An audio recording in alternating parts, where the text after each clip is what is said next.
In today's video, I will be showing you how to remove data validation rules from your spreadsheets here in Google Sheets. So let's say you're working on a spreadsheet and you just want to remove some of the data validation rules. Here's how to do it. So in this spreadsheet, this is actually an example that I used in another video where I created dependent drop-down lists using a new method. Now, if you haven't checked that out yet, I will be leaving a card at the top right corner of this video.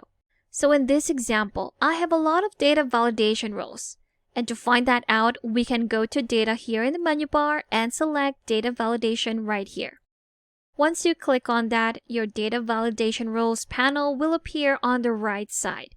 And you'll see we have 4 right here.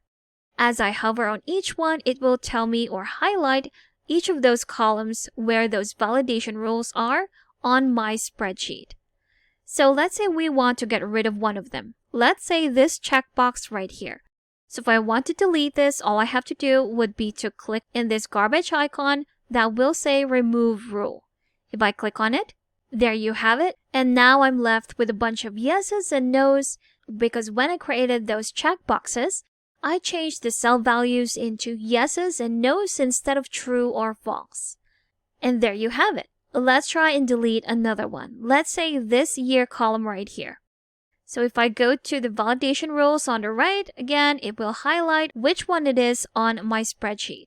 Here it is in the middle. So if I click on this, I will see what type of criteria, the range it is applied to, and some advanced options.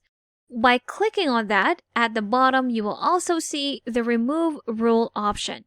So if I click on that, there you have it. I've removed that validation rule, which is a drop-down from a list on this column right here, which now leave me to those selected values from that drop-down list.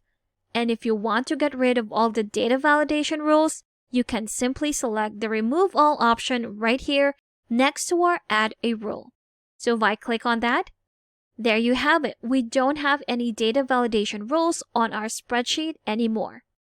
So that's how easy it is. You can remove or clean up your data validation rules in your spreadsheet. Thank you for watching this quick tutorial. Make sure to subscribe for more helpful videos, and I will see you in the next one.